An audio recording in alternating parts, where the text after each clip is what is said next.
Every time someone has a panic attack, every time a crowd stampedes, every time markets crash because traders got scared, they're all, without knowing it, invoking the name of a Greek god, a goat-legged god of the wild who haunted lonely mountain passes and made travelers lose their minds with fear. This is the story of how one god's reputation survived 3,000 years and embedded itself in everyday English. To understand why this word exists, you have to picture ancient Greece not as marble temples and philosophical academies, but as something much wilder. Most of ancient Greece was rugged backcountry, dense forests, steep mountain paths, river valleys where sound carried strangely and shadows moved in ways that were hard to explain. Travelers moving between cities did not have comfortable roads or streetlights. They had dirt paths, animal sounds, and the very real psychological weight of being alone in the dark. Ancient Greek culture understood this feeling deeply. They did not call it anxiety or a stress response. They attributed it to something outside themselves, something supernatural lurking in the wilderness. The Greeks had gods for almost every aspect of life, but Pan was specifically the god of that in-between space. Not the civilized city, not the heroic battlefield, but the untamed wild where ordinary rules did not apply. His domain was precisely the places where people got scared for reasons they could not name. Pan was the son of Hermes, and from birth he looked nothing like the idealized gods of Olympus. He had the legs and horns of a goat, a wild beard, and carried a set of reed pipes. He was associated with shepherds, with wilderness, with sudden loud noises in empty places. Ancient writers described him as the source of what they called panikon dema, which translates roughly as panic terror or the dread of Pan. The Greek word panikon simply meant pertaining to Pan. It was an adjective, not a noun. Greek soldiers believed that Pan could project his presence across a battlefield or a wilderness and cause mass irrational flight. If an army suddenly broke and ran without a clear military reason, that was Pan's doing. The Battle of Marathon in 490 BC is one of the earliest recorded associations between Pan and this kind of collective terror. The Athenians reportedly sent a runner named Phidippides to Sparta to ask for help before the battle, and according to the historian Herodotus, Pan appeared to Phidippides during that run and asked why the Athenians did not worship him. After the Athenians won at Marathon, they credited Pan with helping them by spreading fear among the Persian forces, and they established a cult sanctuary to him on the Acropolis. That is a real moment in 490 BC where the historical record connects Pan directly to the concept of mass irrational fear in a military context. The idea was already centuries old by then. Now, the word itself took a long journey to reach English. The Greek panikon passed into Latin usage as classical writers like Plutarch used the phrase panikos to describe unexplained mass fear. From there, it moved into Old French and then into French as panique by the 15th century. French writers in the 1400s were using it as an adjective applied to words like fear and terror. English picked up this French adjective around the year 1600. For roughly a century, English speakers used panic only as a modifier. You had panic fear or panic terror. The word described a type of fear. It was not yet a standalone noun. It took until 1708 for the word to complete its transformation. That year, panic appears in English records as a noun on its own, meaning sudden mass terror, specifically described as exaggerated fright affecting a number of people without a visible cause or inspired by a trifling cause or danger.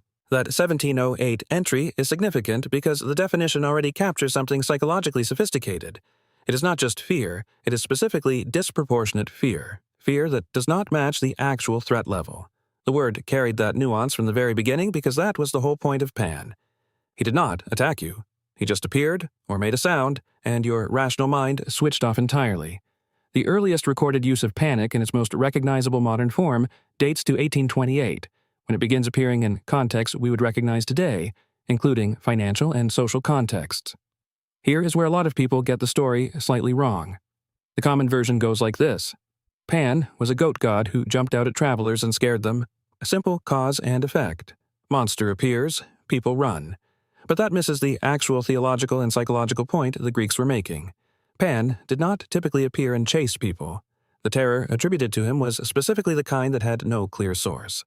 You are walking through a mountain pass, and suddenly every hair on your body stands up. You hear something, maybe nothing. You feel watched, and then you run, and everyone around you runs, and nobody can explain why afterward. The Greeks were describing what we now understand as contagious fear response, the kind that spreads through a crowd without a rational trigger. Pan was the explanation for the irrational part.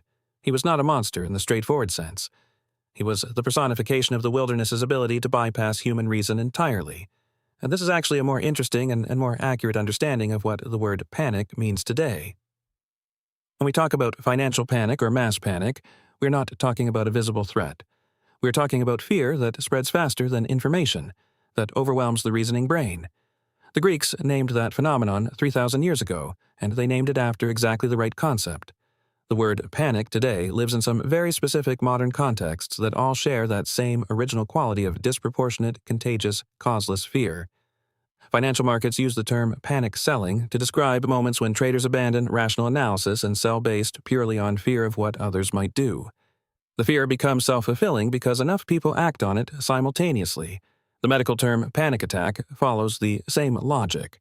A panic attack is clinically defined not by an external threat, but by a fear response that activates without a proportionate external cause. The body behaves as though there is a predator when there is none.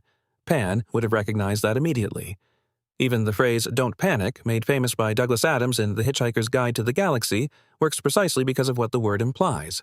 It implies a state so overwhelming it needs direct instruction to override.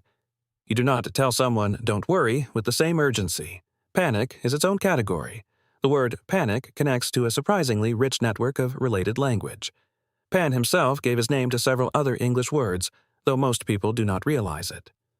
Pandemonium, for instance, sounds like it might be related, but it actually comes from John Milton's 1667 Paradise Lost, where Milton coined it as the name of the capital of hell, combining the Greek pan meaning all with daimon meaning demon. So pandemonium means place of all demons, and that pan prefix is a different word entirely, meaning all rather than being the god's name. The god Pan's name itself is thought by some scholars to derive from the Proto-Indo-European root meaning to pasture or to feed, connecting him to his role as a shepherd deity.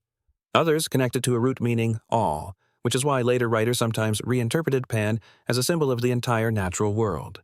The pipes Pan carried became the Pan pipes, also called the syrinx, named after a nymph Pan pursued, who was transformed into reeds. Those pipes appear across European and South American musical traditions in forms that developed independently, which tells you something about how universally humans have associated that particular haunting, breathy sound with wilderness and the uncanny.